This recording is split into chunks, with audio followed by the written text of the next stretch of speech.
Om Swastiastu. Assalamualaikum warahmatullahi wabarakatuh. Shalom, salam namo buddhaya, salam harmoni. Perkenalkan, nama saya ketemu di Adi Anggara dengan NIM 2017-011026. Pada kesempatan kali ini saya selaku moderator akan membahas materi mengenai mengembangkan dan membuat instrumen pembelajaran. Di sini saya tidak sendirian. Di sini pun saya akan dibantu oleh dua rekan saya. Yang pertama Rena Gita Boroginting dengan NIM 2017-011025, dan yang kedua Niwayan Sri Cynthia Dewi dengan NIM 2017-011029. Untuk pembahasan materi, mari kita simak bersama. Baik, terima kasih atas waktu dan kesempatannya. Di sini saya akan menjelaskan materi yang pertama mengenai unsur-unsur yang dinilai dalam pembelajaran. Menurut Kusairi dan Supranatu, keluasaan tujuan pembelajaran juga akan berbeda dan dipengaruhi oleh jenis kemampuan atau karakteristik yang diukur.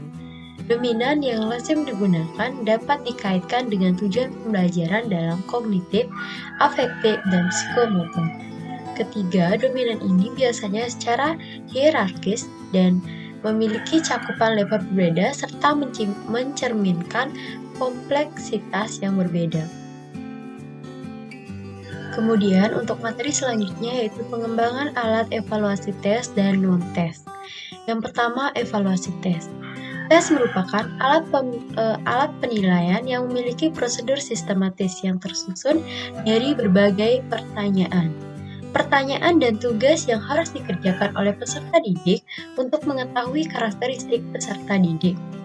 Karakteristik peserta didik tersebut dapat berupa perilaku siswa, pengetahuan siswa, minat siswa, dan aspek-aspek lainnya.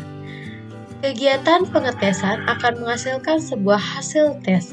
Hasil tes ini diharapkan memiliki tingkat kesalahan yang sangat minim.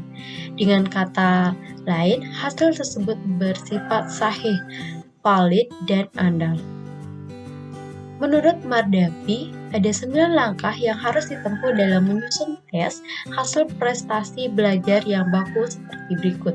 Yang pertama, menyusun spesifikasi tes, kemudian menulis tes, ketiga, menelaah tes, keempat, melakukan uji coba tes, kelima, menganalisis butir tes, keenam, memperbaiki tes, ketujuh, merakit tes, ke-8 melaksanakan tes, dan yang terakhir menafsirkan hasil tes.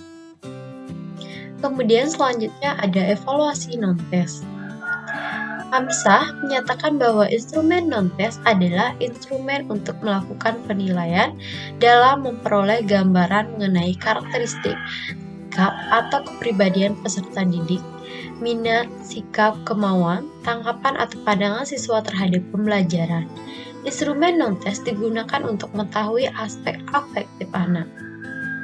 Mardavi menyatakan bahwa ada 10 langkah yang harus diikuti dalam mengembangkan instrumen afektif, yaitu menentukan spesifikasi instrumen, menulis instrumen, menentukan skala instrumen, menentukan sistem penskoran, menelaah instrumen, melakukan uji coba, menganalisis instrumen, merakit instrumen, melaksanakan pengukuran, dan menafsirkan hasil pengukuran.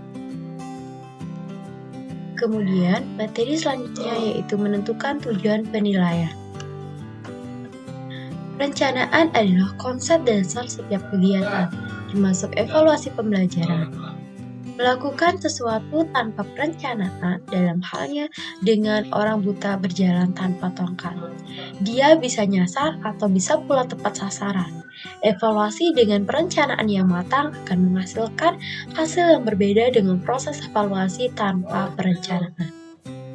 Perencanaan bisa juga disebut konsep maupun planning, sehingga dalam evaluasi pun dibutuhkan perencanaan yang dapat sesuai dengan harapan dalam pembelajaran berjalan dengan baik. Dalam perencanaan, program evaluasi ada berbagai hal yang harus diperhatikan, yaitu menentukan tujuan penilaian dan mengidentifikasi kompetensi hasil belajar. Menentukan tujuan penilaian. Tujuan penilaian merupakan fondasi utama untuk menentukan ruang lingkup materi, jenis, dan karakter penilaian, Guru jangan sampai menentukan tujuan penilaian secara umum karena ruang lingkupnya luas sehingga yang terjadi adalah kurang fokus. Guru harus menentukan tujuan penilaian dalam beberapa kerangka yaitu formatif, sumatif, dan diagnostik. Diagnostik. Mengidentifikasi kompetensi hasil belajar. Pengertian dasar kompetensi adalah kemampuan atau kecakapan. Dalam bahasa Kamus Besar Indonesia, kompetensi berarti kewenangan, kekuasaan untuk menentukan, memutuskan sesuatu. Kompetensi merupakan perpaduan dari pengetahuan, keterampilan, nilai dan sikap yang direfleksikan dalam kebiasaan berpikir dan bertindak. Dalam hal ini, kompetensi diartikan sebagai pengetahuan, keterampilan, dan kemampuan yang dikuasai oleh seseorang yang telah menjadi bagian dari dirinya, sehingga ia dapat melakukan perilaku-perilaku yang konektif, efektif, dan psikometrik dengan sebaik-baiknya. Sejalan dengan itu, Finch dan Corneliton mengartikan kompetensi sebagai penguasaan terhadap suatu tugas, keterampilan, sikap, dan apresiasi yang diperlukan untuk menunjang keberhasilan. Hal tersebut menunjukkan bahwa kompetensi mencakup tugas, keterampilan sikap, dan apresiasi yang harus dimiliki oleh peserta didik untuk dapat melaksanakan tugas-tugas pembelajaran sesuai dengan jenis pekerjaan tertentu. Dalam hubungannya dengan mempelajari, kompetensi menunjukkan kepada perbuatan yang bersifat rasional dan memenuhi spesifikasi tertentu dalam proses belajar. Kompetensi selalu dilandasi oleh rasionalitas yang dilakukan dengan penuh kesadaran bagaimana dan mengapa perbuatan tersebut dilakukan. Dengan demikian, dapat disimpulkan bahwa kompetensi merupakan indikator menuju kepada perbuatan yang bisa diamati dan sebagai konsep yang mencakup aspek-aspek pengetahuan, keterampilan, nilai dan sikap, serta tahap-tahap pelaksanaannya secara utuh. Kompetensi tersebut berbentuk secara rasional bergantung pada kondisi-kondisi dan pihak-pihak terlibat secara aktual.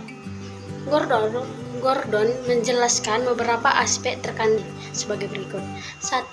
Pengetahuannya itu kesadaran dalam bidang konektif. 2. Pemahamannya itu ke dalam konektif dan afektif yang dimiliki oleh individual.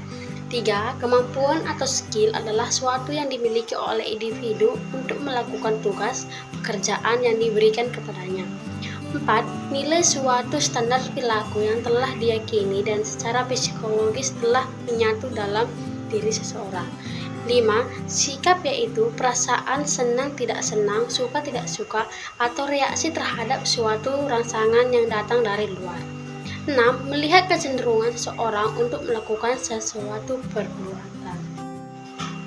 Merumuskan kisi-kisi. Menyusun kisi-kisi dimaksud agar materi penilaian betul-betul representatif dan relevan dengan materi pelajaran yang sudah diberikan oleh guru kepada peserta didik. Jika materi penilaian tidak relevan dan materi pelajaran yang telah diberikan, maka akan berakibat hasil penilaian itu kurang baik. Jika materi penilaian terlalu banyak dibandingkan dengan materi pelajaran, maka akan berakibat yang sama. Untuk melihat apakah materi penilaian relevan dengan materi pelajaran atau apakah penilaian tertentu banyak atau kurang, guru harus menyusun kisi-kisi. Hal itu dimaksud bahwa 1. Kisi-kisi adalah format pemetaan soal berfungsi menggambarkan distribusi item untuk berbagai topik atau pokok bahasan berdasarkan jenjang kemampuan tertentu. 2. Kisi-kisi berfungsi sebagai pedoman untuk menulis soal atau merakit soal menjadi perangkat tes. 3. Konteks teks penilaian hasil belajar. Kisi-kisi soal disusun berdasarkan silabus setiap materi pelajaran. 4. Guru harus melakukan analisis silabus terlebih dahulu sebelum menyusun kisi-kisi soal. Dalam menyusun kisi-kisi harus memperhatikan domain hasil belajar yang akan diukur dengan tematika. Baik, di sini saya akan sedikit menambahkan penjelasan dari rekan saya Rena, di mana tadi Rena menyebutkan dalam menyusun kisi-kisi harus memperhatikan domain hasil belajar yang akan diukur dengan sistematika. Pada PowerPoint dijelaskan atau telah ditampilkan ada 3 aspek penting, yang dimana aspek pertama yaitu aspek kritikal yang berkenaan dengan aspek-aspek pengetahuan, dan yang kedua ada aspek komprehensif yaitu berkenaan dengan kemampuan-kemampuan yang antara lainnya dapat kita lihat juga pada penayangan PowerPoint, dan yang ketiga ada aspek aplikasi. Langkah-langkah pertama merumuskan kisi-kisi soal adalah menganalisis silabus, menyusun kisi-kisi, membuat soal, menyusun lembar jawaban, dan menyusun program penscron. Dan kisi-kisi harus representatif, artinya kisi-kisi mewakili kurikulum sebagai sampel yang akan dinilai oleh guru. Dan yang kedua, soal harus terurai dengan jelas dan mudah dipahami.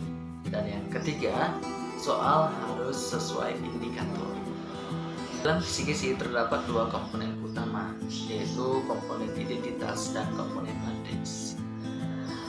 Ada beberapa aspek dalam memilih materi yang perlu diperhatikan, yaitu yang pertama ada urgensi, materi yang secara teoritis dikuasai oleh siswa.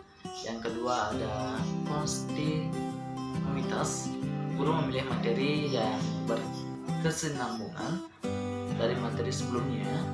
Yang ketiga ada nilai kegunaan, materi yang dipilih lebih baik materi yang berhubungan dengan kehidupan masyarakat atau sesuai dengan realita.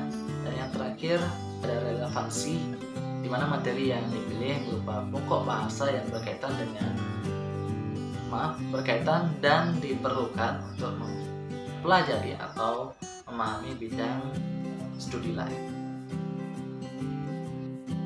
Baik, untuk submateri selanjutnya yaitu mengembangkan draft instrumen. Yang pertama, menggunakan bahasa yang mudah dipahami. Jangan mengutip langsung dari buku, soal tidak memberikan isyarat jawaban bagi soal lain. Itu soal harus dirumuskan secara tegas, lugas, dan jelas. Dan yang terakhir, bahasa yang digunakan harus komunikatif dan interaktif. Dan di sini juga ada submateri yang selanjutnya dan juga sebagai submateri yang terakhir, yaitu menguji validasi soal. Seperti yang telah dipaparkan pada penayangan PowerPoint, soal dikatakan berkualitas atau tidak apabila melalui tahap uji coba. Tujuannya untuk mengetahui lebih jauh di lapangan ihwal soal mana yang perlu diubah atau diperbaiki dan soal mana yang dipertahankan.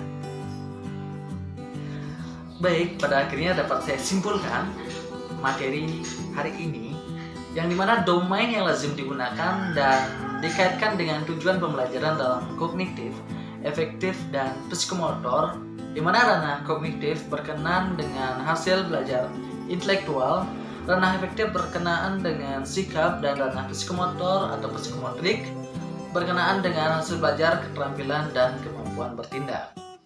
Tes merupakan salah satu instrumen yang digunakan untuk melakukan pengukuran hasil belajar yang dinilai dengan menggunakan tes, biasanya dengan menggunakan tes objektif dan tes non-objektif.